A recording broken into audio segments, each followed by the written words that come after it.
Now this is an ultrasound study of 50 years old female presented to me for the renal ultrasound to rule out any focal lesion, as on CT scan and ultrasound done at other places shows a mass with the kidney.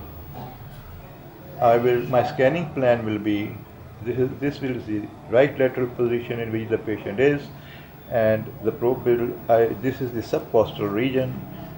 She is bulky, however this is the subpostural plane, and I will move the probe from the lower subpostural area, then in the longitudinal direction in line with the subpostural region.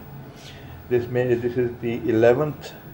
I will be working in the 10th or 11th intercostal space and maneuvering the probe in this direction, pivoting it, or in this direction, this direction, and I may have to go upwards, I may have to come downwards. So this will be the scanning plan in right lateral decubitus posture. So we start with the scan of this kidney in right lateral decubitus posture. She is 50 years old.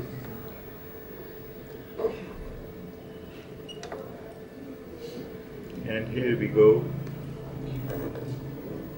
In this, we will see the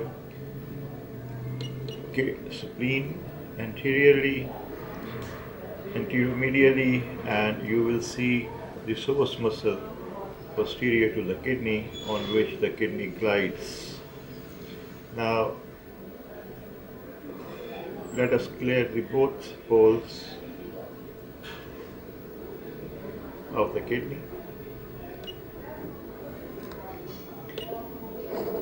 This kidney measures,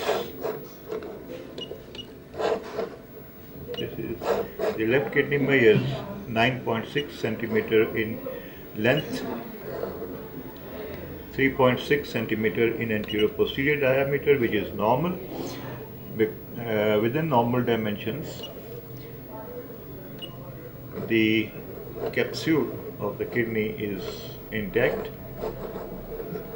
Below the capsule, a rim of echogenic area that you are seeing is the cortex of the kidney, and these tiny cystic areas are the pyramids that are seen in the medullary region. So this is the medulla where the pyramids lie.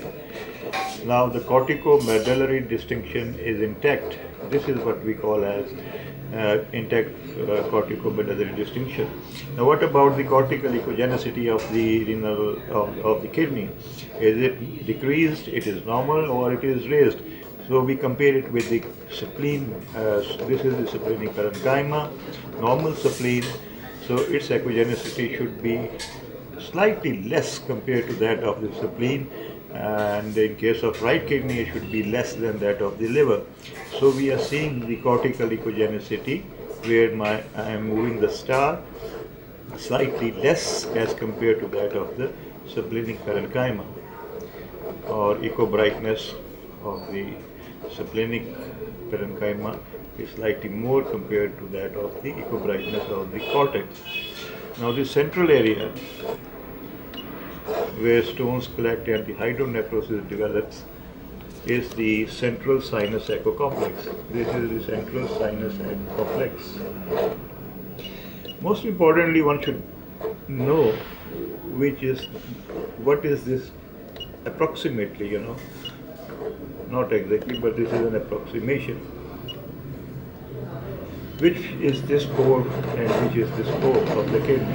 Now this is the anterior pole of the kidney, and this is the lower pole of the kidney. So anterior pole and the lower pole of the left kidney.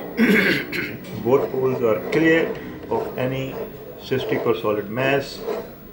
No focal lesion seen, no stone, no hydronephrosis in the central sinus echo complex, and the corticomedullary differentiation, I said, is intact. The cortical echogenicity is 6.9, and when we combine the cortex and medulla together, it becomes the parenchyma.